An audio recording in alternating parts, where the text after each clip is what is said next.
Hello everyone, welcome back to another video. Today we're going to be talking about credit tests in the commercial banking interview process. And this is a follow-on video to another video I have on the channel, which covers more of the qualitative side of the discussion in terms of how to answer skill questions, how to answer background questions. But this video is going to be focused largely on the credit test, which comes usually in either step 2 or 3 of the interview process. Now, I'm going to be really focusing in on two key positions, and these are the common entry level positions that will be available to you as a student or a young professional looking to get into the commercial banking sector.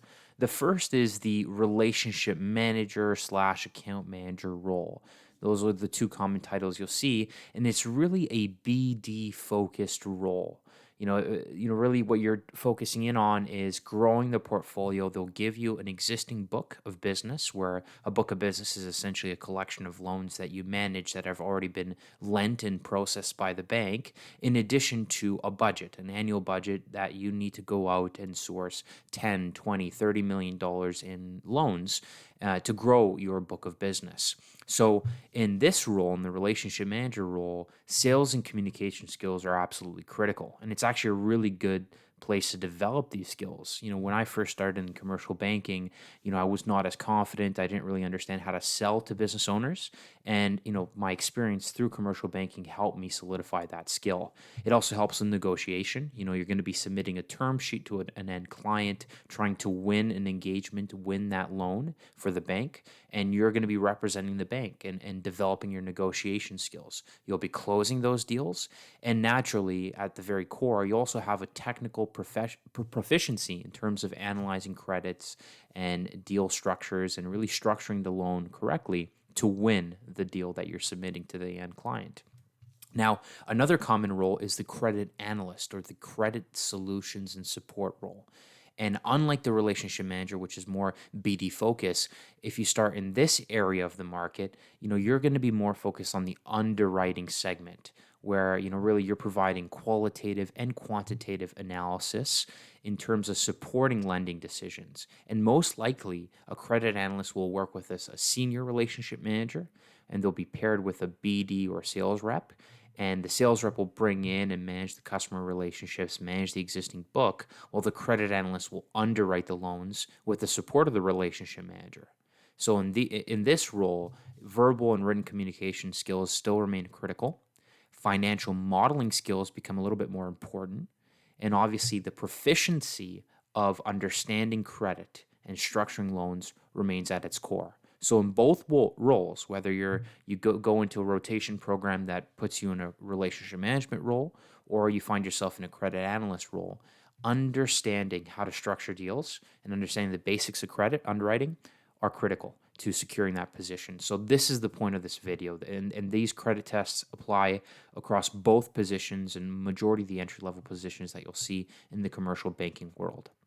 Now, as I said, the emphasis for most commercial banking interviews remains on verbal and written communication skills. You're going to be talking with a lot of end customers. You're going to be looking at a lot of deals and meeting with advisors and referral sources. And usually the credit skills can be taught on the job. But so there will always be a preference to communication, strong communication skills when I am the hiring manager at a commercial bank looking to hire the next analyst. If they're confident, if they're well spoken, if they have a good head on their shoulders and can meet professionals and business owners, then they're going to do a lot better than someone that has no communication skills but is all kind of technical and loves to build models and that's it. There's not a lot of room in commercial banking for those types of people. You have to be a bit of a hybrid, having both skills. So in terms of your commercial banking interviews, to stand out, understanding the basic credit concepts is very helpful. And typically there are 4 areas of a credit test. The first is, in the very basic, is calculating the cash flow of a business that is used to service its debt. And I'll say right off the bat, most people assume it's EBITDA, and it's not EBITDA. It's actually a term called adjusted cash flow. That is what lenders care about, and we'll talk about that. In addition, you're going to be looking at a case study. And so a lot of these interviewers are going to say, they want to really kind of watch how you understand and really structure a loan. And that means the structure of the loan is largely tied to the security of the loan. So if it's an unsecured loan or a secured loan, the structure of that loan is going to differ in terms of price, amortization, the amount and leverage taken on by the business. So you should have a basic understanding of what that means and how to structure those loans for that case study. Now, one of the most common covenants you're going to see in a covenant is typically a financial benchmark that a business has to maintain to remain on side with the bank to make sure that the bank is happy with the existing loan. And a common covenant is a debt service coverage ratio, a DSCR covenant. And most likely in all credit interviews, they're going to ask you to calculate that using the financial statements in a hypothetical scenario. And then the last thing is, while most lenders are cash flow lenders, reading the balance sheet and calculating basic credit and liquidity ratios is also important and will be seen in that credit test. So these are the four areas: calculating the cash flow, how to structure the loan, how to calculate the core covenant, the DSCR, and how to calculate balance sheet liquidity covenants. Four areas.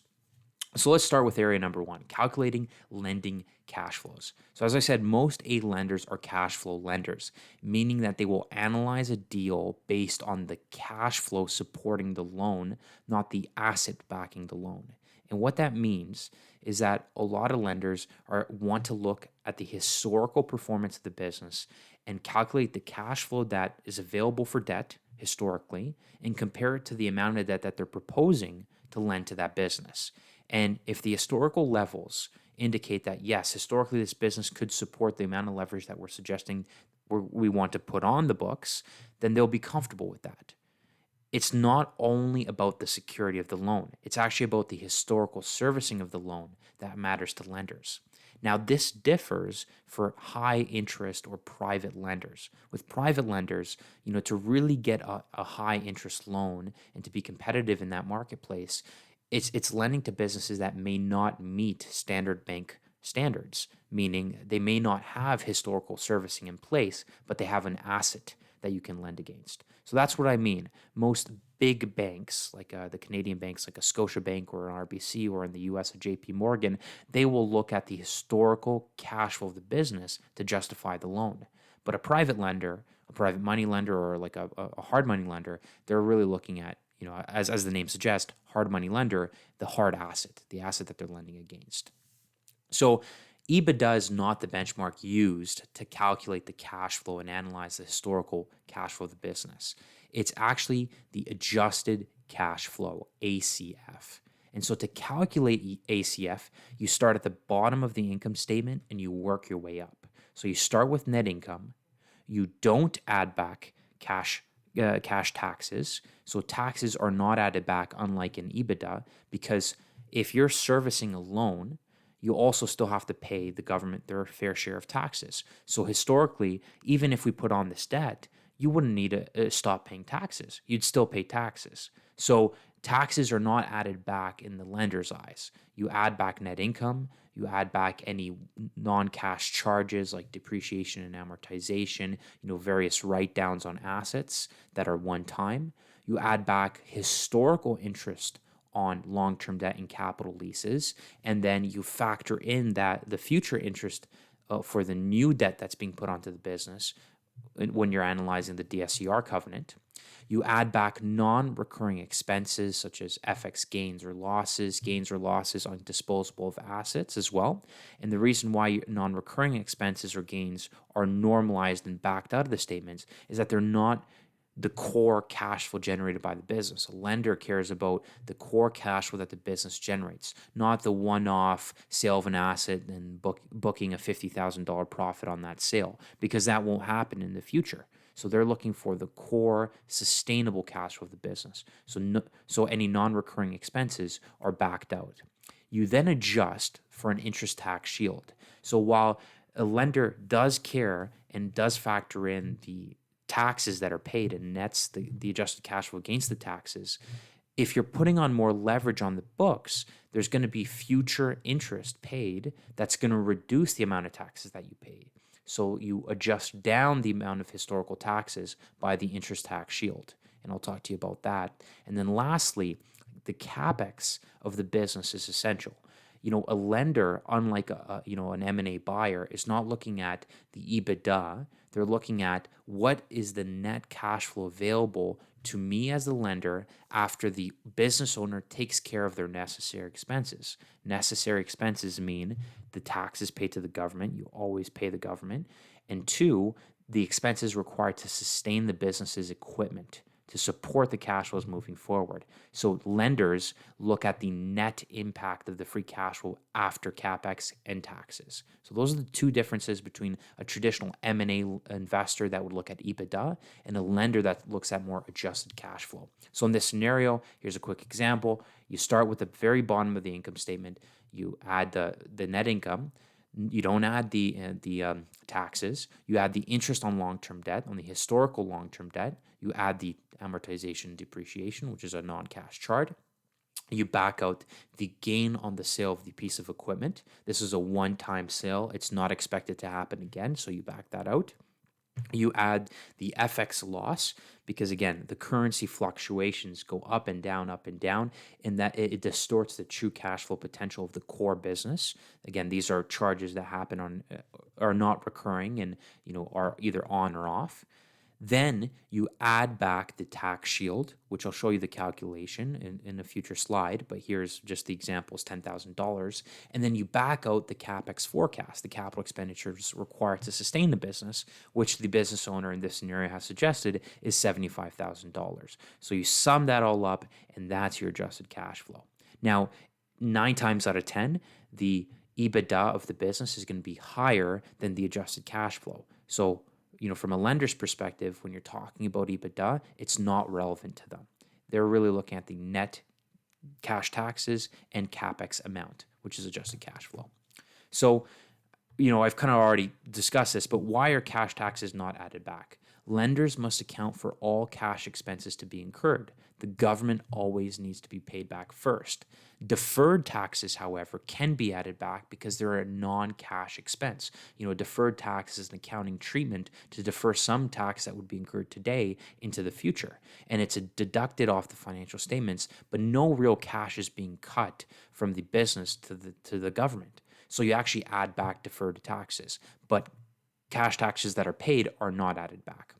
Now, lenders will also always factor in expected future cash required to maintain the business's existing equipment base, as I said. So this is factored into the cash flow analysis. So you do back out, the required capex moving forward for the business. Now, the interest tax shield is used to normalize the historical cash taxes paid by factoring in the future debt load of the business. If the business is looking to borrow $1 million at 5% interest and their effective tax rate is, say, for example, 15%, this would result in a $10,000 tax shield. Now, how does that make sense? So once again, my historical cash taxes that I've paid are adjusted down to account for the future leverage that I'm going to put on the business, because it's unfair to completely reduce the business's adjusted cash flow by historical tax levels, because we're really trying to look at historical levels as a comparative for the future of the business, because we're looking to lend to that business that needs future cash, right? So what that means is that you need to take a look at what you're blending to the business, calculate the interest, which is tax deductible, and then multiply the interest times the tax rate to get your interest tax shield, which in this example is $10,000. So when you look at the historical cash flow levels, you have to reduce you have to add back $10,000 of the cash taxes that you're excluding to fairly account for the future leverage that you're putting on the business. So let's look at an actual example. That's a lot of blah, blah, blahs and a lot of words in the last example, but, I'm actually going to go through some numbers here. So here's a financial statement of a publicly traded company. As you can see, whenever you look at calculating adjusted cash flow, you always start at the bottom. You look at the very bottom, which is net income. And this is net income after income taxes current and income taxes deferred, which I said, again, is a non-cash charge. So what you do is you're taking your net income, you're looking at the deferred cash taxes, so you're backing these out because these are a non-cash charge. You would then look at your depreciation. There's another depreciation up here. There's some amortization up here, which are non-cash charges. And then you'd also be looking for other interest and long-term debt expenses that would be what you would find in the financial notes 12 or notes 11, but I'm not going to go through that here. So I'm really going to just isolate the key accounts that you're looking for. So as I said, start with your net income. You add back your deferred non-cash tax charges. You add back the depreciation, the 3 areas of depreciation. And because this is a publicly traded company, stock-based compensation is a non-cash charge accounting for future expenses associated with stock plans. So again, because it's a non-cash charge, there's no real money leaving the business. So you'd back that out of the ACF calculation to calculate the true cash flow that the business generates that's available to service debt moving forward. So that's really important to understand. Now, just a quick note, and this is just a little tip for you. Now, this is not the best way to find depreciation and amortization because in this scenario, they break it out, but sometimes they'll bury it in COGS or they'll bury it in G&A or other SG&A expense accounts. So the best way to do it is actually flip over to the cash flow statement of the financial statements and look at the total amortization and depreciation expense in the operating cash flow section of the cash flow statement, because that's a summed number of all of the various D&A expenses across the income statement. So it's the best way to find the correct D&A number to add back. That's really important. And as you can see in this scenario, especially when there's bigger businesses and they got tens of millions of dollars in revenues, they'll never fully break out their expenses on one income statement sheet. They'll typically aggregate it, and then the notes will provide the breakout. So it's really important in a credit test, if they give you a full set of financial statements with 20 pages, and you look at the income statement and they have all these notes, make sure to flip back to those notes and make sure that you read the breakdown of general and admin expenses to understand what's buried in that $1.463 million, because there may be some management salaries or non-recurring expenses, inventory write-downs, or interest on long-term debt that we're not accounting for here and that we can't see on this page of the financial statements. So that's just a tip. It's obviously a little bit too much detail, but that's the example here. So as now this is the actual calculation using the numbers here in this model. So we're taking the $2.3 million.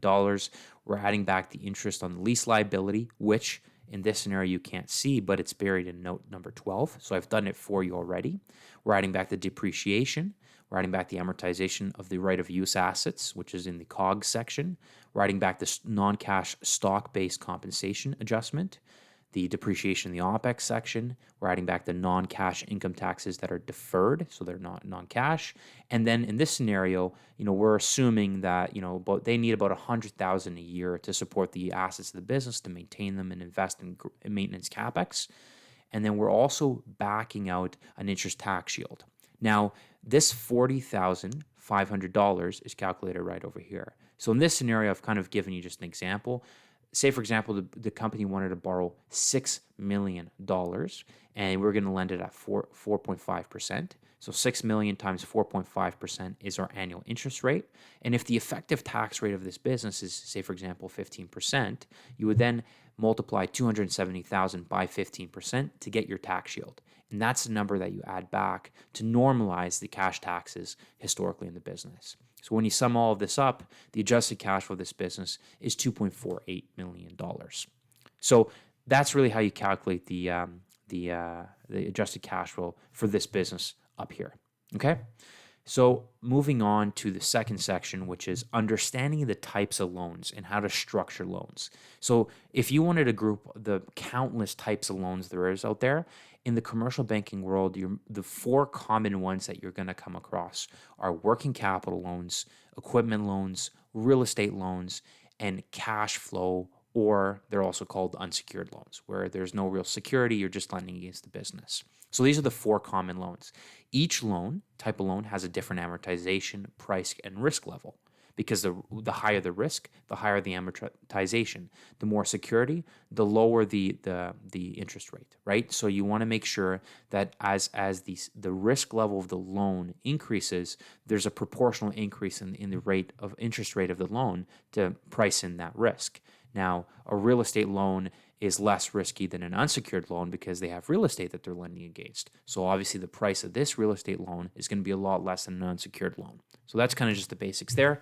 But let's delve into each category. So for working capital loans, they would also be called operating lines. And what a working capital loan is it's essentially a day-to-day operating line that revolves, that goes up and down, up and down. There's no real set prepayment terms, allowing the business to finance their day-to-day working capital, their day-to-day business. So typically you'll see a manufacturing company draw down on a working capital loan or a working capital line to finance an inventory purchase for an order that they just received. They received the order, they don't have any cash on the balance sheet, so they draw down on an operating line or a working capital loan. They'll buy the inventory with that operating line. They'll process that inventory in-house, and then they'll sell it and collect on the order that they received. Once they collect the money, they'll take that money, pay down the operating line, and then whatever's remaining is their profit. So that's how kind of working capital loans work. Now, typically, a working capital loan will have anywhere from 75 to 85% loan to value on the value of the accounts receivable and around 50% loan to value on the value of the inventory. So loan to value is essentially saying if an asset is worth $1 million and the loan to value that I can give you is 70%, I'm giving you 70% of $1 million as the loan amount to the value of the underlying asset that I'm lending against.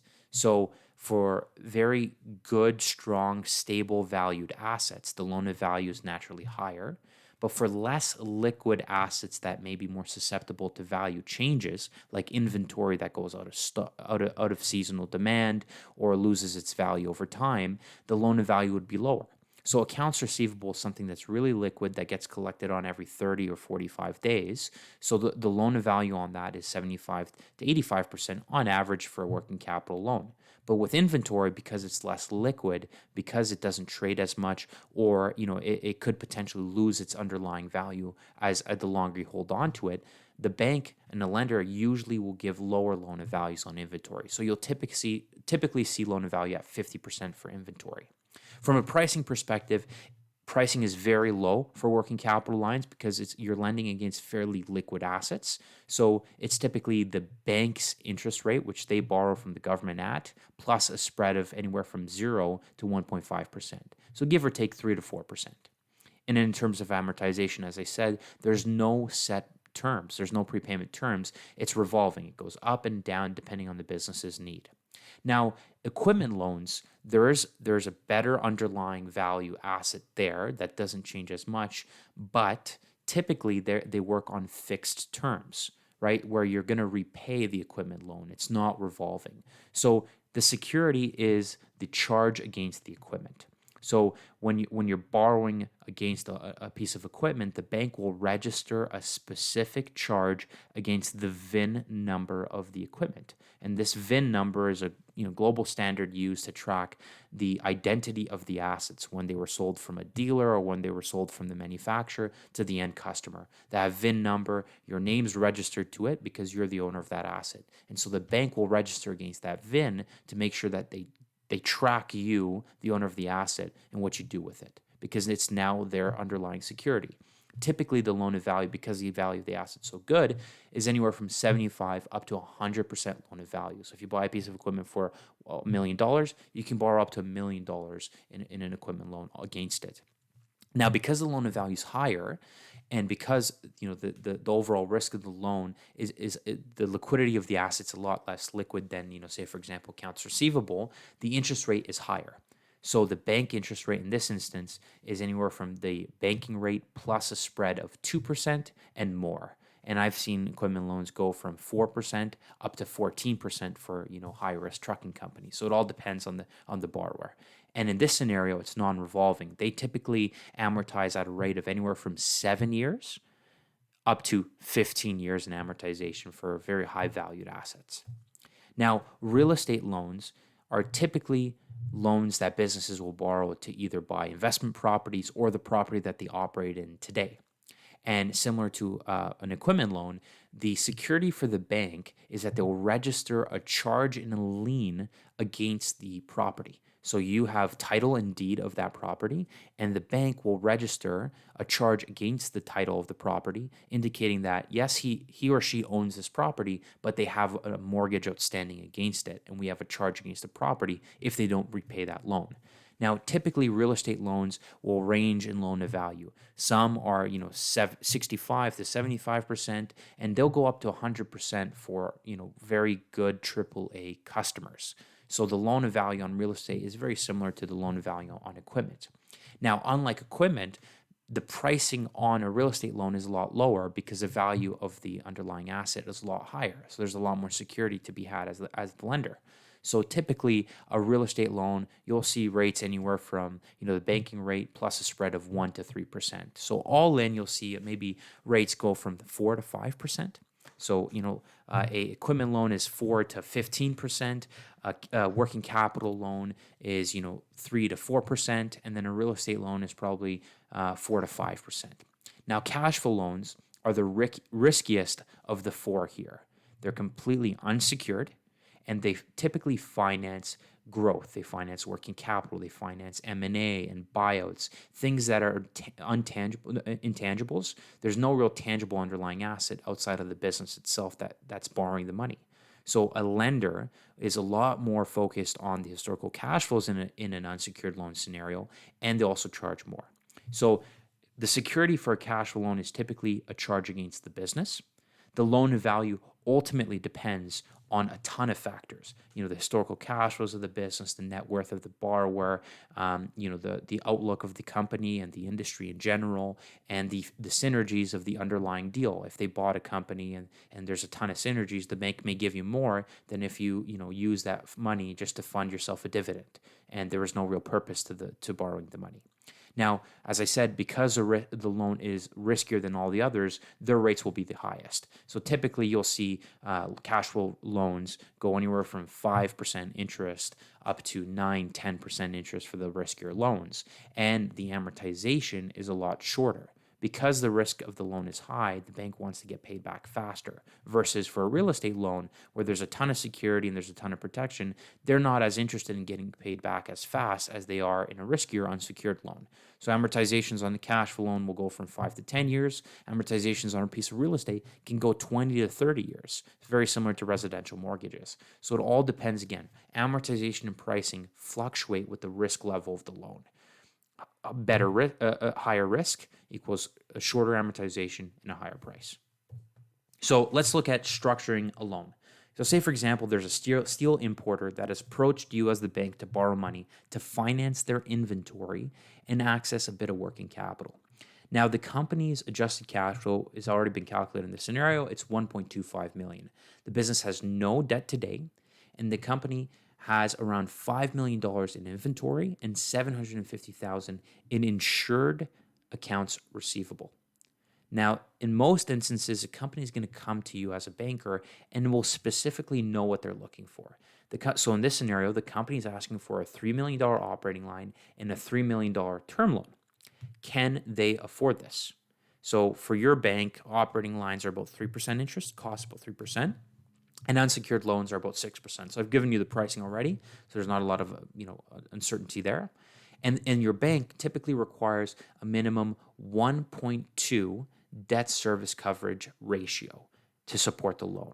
So how do you start this? So you know the cash flow of the business, you know what their ask is, you know what you can price various loans at, and you know what the minimum hurdle rate is of historical servicing. So you always start with the securities. You look at the security and you say they have $5 million in inventory and they have AR of $750,000. That's insured. So it's even better than traditional AR because it's insured by insurer. So collection is almost guaranteed. So I can lend even more on a loan to value basis. So we already talked about this inventory. There's a lot higher risk of the value changing. So lenders typically do 50% loan to value on inventory, and typically AR will get 75% ish loan to value. But because it's insured, we're factoring in 90% loan to value assumption here. So in this scenario, I take the asset value, I look at the loan of values that I'm comfortable in lending at, and I calculate the maximum amount of secured lending that I can do for this company, which is $3.175 million. So for operating lines, this is a secure loan. I can lend you at 3%, $3 million, 175, $3.175 million. And so I look at my interest, which is 3% on the 3.175. So that's $95,000 in interest related to the initial 3.175.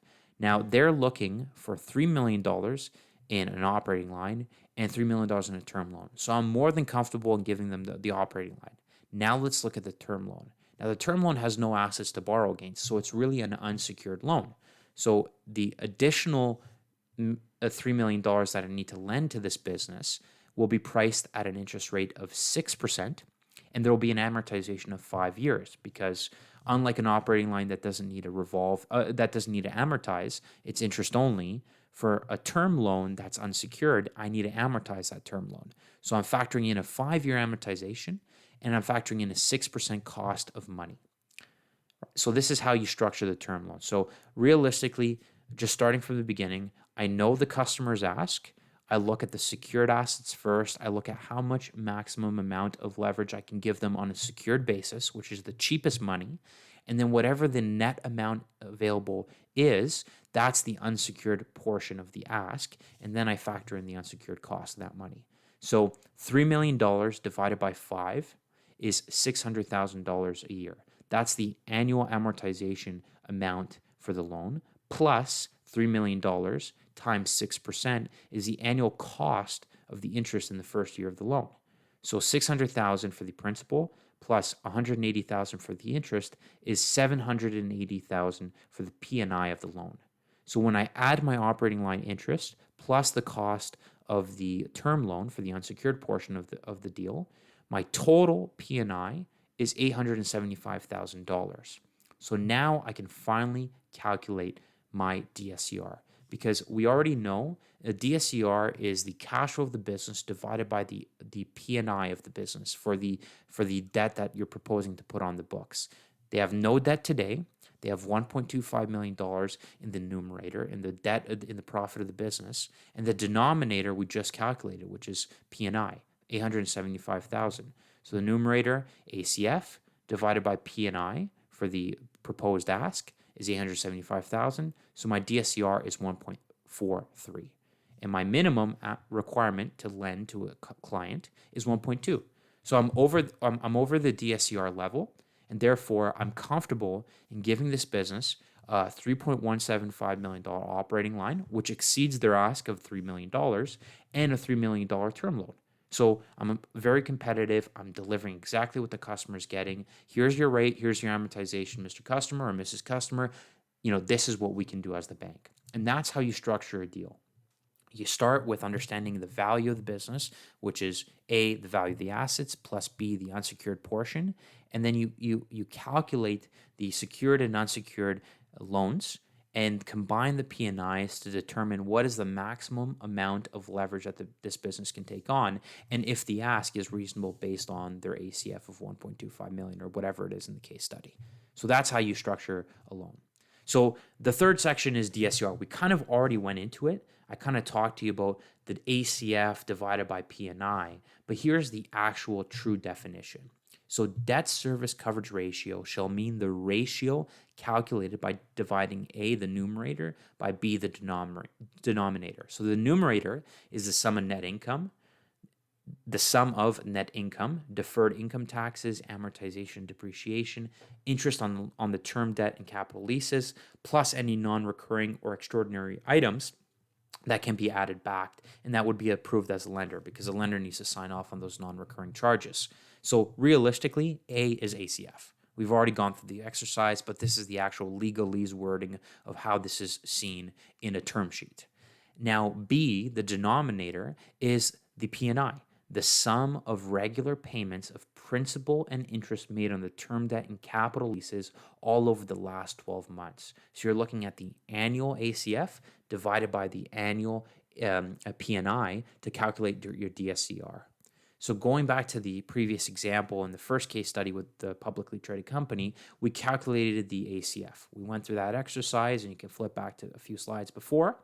Now, in that scenario, say for example, they're looking for a $7 million cash flow loan and a $10 million real estate loan.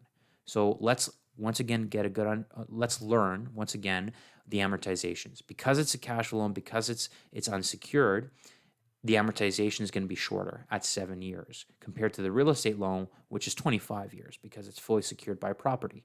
And the interest rate is going to be higher because it's an unsecured, higher risk loan. So in this scenario, the interest rate is 5%. And, I picked this number out of the air. It will depend on, what the bank's model suggests you price the loan at. But for practicality's sake, assume 5%. And then for the real estate loan, as I said, because there's a lot more security, there's a lot lower risk, the price is going to be lower at 2.5%. So then you really calculate the P&I of the two combined loans, and then that's how you get your DSCR for the total ask of the $17 million. So $7 million divided by 7-year amortization is $1 million a year in amortization. And then 7 times 5% is your $315,000 in the first year of interest. So $1.315 million is the P&I on this loan. You go down here, $10 million divided by 25 year is your $400,000. And then your $10 million times 2.5% is $250,000 for the interest in the first year. So you add all of these numbers together to get your total P&I for the total ask, which is $1.965 million. So you take your ACF divided by your obligations, and your DSCR in this scenario would be 1.26. Typically, lenders at a minimum will require 1.2. And that's their minimum. If you don't maintain a 1.2, you're in breach of a covenant. And if historically you haven't been able to prove that you're a 1.2 DSCR business, then you're most likely not going to be able to borrow that level of money. And what will end up happening is either you peel back the total value of the loan that you're proposing to the end client, or you have to restructure a few things and maybe do some interest only or some more creative things, which is not the topic of this video. So the last section is reading the balance sheet and calculating the credit ratios. Now, a lot of people forget, they look at the DSCR, they calculate the DSCR, and it's the most important covenant to calculate. And while it is important, it's actually not the most important.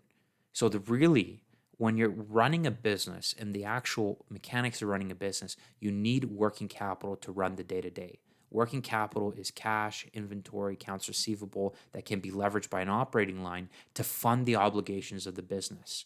And your obligations are meeting payroll every 2 weeks, paying for utilities, paying for, the repairs of equipment on a week-to-week basis. So the way I kind of describe it, and the way my risk manager when I was in commercial banking would always describe it, is that working capital is the gas that is needed to fuel the income statement and the cash flow generated by the business. So while it's nice to look at the income statement and say, hey, let's look how profitable this business is historically, without cash flow, they would never achieve that profit. Never. The income statement is the engine, but the working capital is the gas that powers the engine. Never forget that. So that's why it's really important to look at the balance sheet credit ratios as well to understand where their working capital situation is. Because there are certain situations where it's almost like a slow crash into a wall. The business's historical profit looks good, but their balance sheet continues to deteriorate in terms of working capital. And that's a scenario that a lot of lenders make mistakes in, because they'll look at the profit, believe that, oh, wow, they'll always be profitable, always put money on the balance sheet. But all that money is being sucked up into the working capital, and it keeps eroding and eroding and eroding, and it will require more and more funds to sustain that level of profit. So that's a very common lender mistake. Again, not the point of this video. So let's look at the three credit ratios that you look at from the balance sheet perspective. The first and most common is working capital. Current assets divided by current liabilities. And that is the easiest one to calculate, because most lenders will look at this and say they require at a minimum about a 1.2 working capital ratio. Anything below that, especially if it falls below 1, is indicative of poor working capital in the business. So if they're at 0.8, for example, that means that there's less current assets than current liabilities. So their net working capital is a lot lower. And so just to clarify, for current assets, this would include cash and also the current portion of long-term debt. So it factors in all the current liabilities associated with debt that are going to be paid in the next year, and it also associates all the available liquidity on the balance sheet today. Another ratio to calculate is the leverage ratio. And what the leverage ratio does is it compares the total value of the loan that you're putting on the books relative to the annual profit of the business, whether it's EBITDA or ACF. It depends on which bank you're working with. My bank, the one that I worked with, we would always do funded debt to EBITDA, but you could also do funded debt to ACF, again, depending on the bank.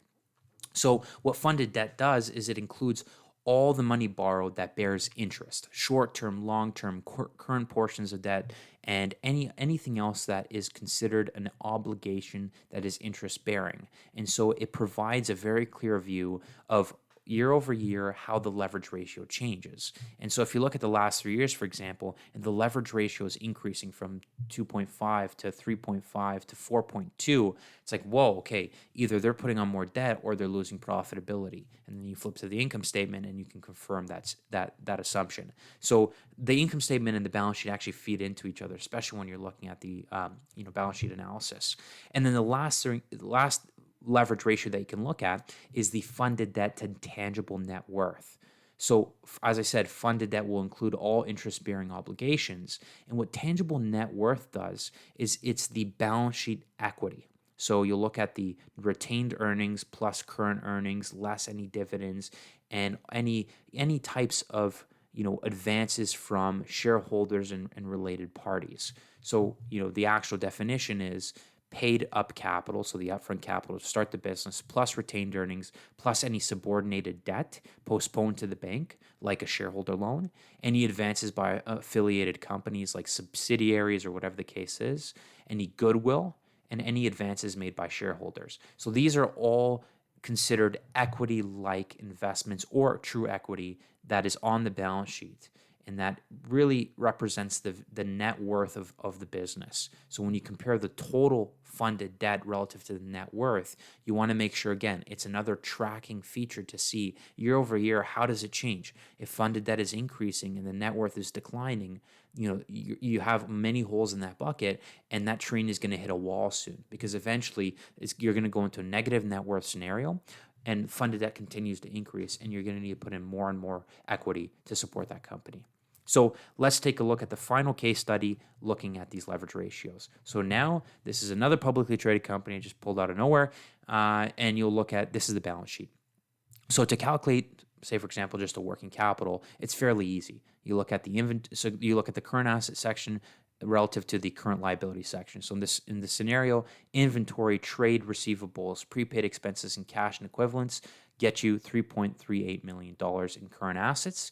And then on the current liability side is your term bank loans. These are the current obligations that are required to be paid back to the bank in the next 12 months. Here's a lease liability for the same thing, required to be paid to the lessor within the next 12 months. And then your accounts payable just for day-to-day purchases, which it totals $2.196 million. So right away, you can see 3.38 divided by 2.196, their working capital ratio is 1.54. So it's fairly strong. Doesn't seem like there's a lot of pressure around working capital. Now let's look at funded debt. So in the funded debt scenario, assume the business generates $2 million in EBITDA. We look at all interest-bearing debt to calculate total funded debt. So term bank loans, there'd be interest on that. Lease liabilities, there'd be interest on that. The current portion of term bank loans and the current portion of lease liabilities will also be added to get your total amount.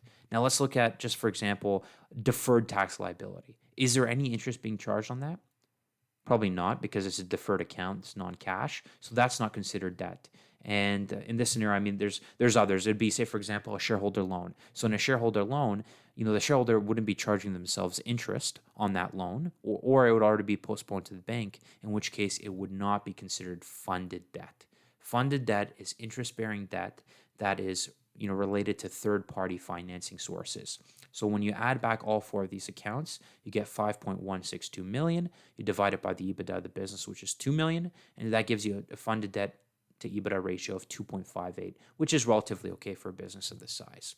And then the tangible net worth, as as referred to in the definition, you're taking your equity box within the business. So the equity box is retained earnings, the contributed surplus from the current year earnings, and any common shares in this scenario, because this is a publicly traded company, they've issued common shares, which is really the paid up capital for this business. So you add back the common shares, the contributed surplus, and the retained earnings to get your total tangible net worth, which is 5.891 million.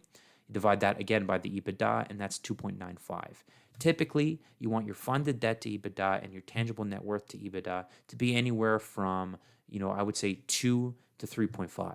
If it's above 3.5 and it's hitting 4 or 5, especially a leverage ratio like this, like a funded debt to EBITDA, if that's 5, that means the EBITDA level is way too small relative to the total leverage on the business, and they're already fairly fully levered. And that means from a lender's perspective, I need to be very cognizant not to give them too much more leverage because they're already levered. So in summary, when you're preparing for a credit test, for a commercial banking interview, most employers are going to look at these 4 categories: calculating an ACF, giving you a case study to structure basic loans, whether it's a working capital loan or a real estate loan or a cash flow loan. They'll ask you to calculate the debt service coverage ratio on that loan, and then they'll probably ask you to look at the balance sheet of that borrower and also calculate some liquidity ratios, working capital, debt to EBITDA, EBITDA to funded debt to EBITDA, or tangible net worth to EBITDA. And those leverage ratios are going to obviously present some comments, which you can also share your opinion on. Now, just some quick tips as well. Make sure when you're going into that credit test that you have a notebook and also a calculator so that you can obviously run these calculations, because it's still so rudimentary nowadays. Like, they don't even let you bring a laptop to do it on a laptop. They'll still require you in most instances to work with either pen and paper, or they'll give you a fairly limited system that doesn't allow you to kind of use Excel to calculate these things. So so bring a pen and paper. Don't rush. Make sure that if they give you a full set of financials, as I said, always look at the notes. The notes are going to tell you what the amortization was, what the interest rate on, the operating line is. Will tell you the value of the assets, and they'll break down the accounts receivable. There's a ton of value in the notes, so don't forget to read the notes. And ultimately, aim to explain your thinking. Don't try to be perfect in a credit test. The point of the credit test, as I said, is to make sure that you have a basic understanding of how to read financial statements, and how to structure a loan. But as I said, the real value for a hiring manager is they want to make sure that you're good, skilled communicator, writer, and have a very basic understanding of business. So you're not trying to aim 10 out of 10 on that test or get 100%. Get a good 89%, 80, 90%, but kill it on the more verbal side of the interviews, which is, again, the other video that I did. But I just want to remind you that credit tests are not do or die, and that's really important to understand. So hopefully you found the video helpful. If you have any questions, just please comment below. And if you found the video helpful, please do like and subscribe to the channel. I really appreciate when people share their support. It just really means a lot, because a lot of work goes into these videos. And if you want to connect with me, just reach out over through LinkedIn, or you can check out my website, Rob Lee Capital. I obviously, my day-to-day job is I'm an investment banker up here in Canada, and I sell a lot of businesses. So if you know anyone that wants to sell a business, just hit me up. I always love to connect. So please reach out, and thank you guys. Have a great day.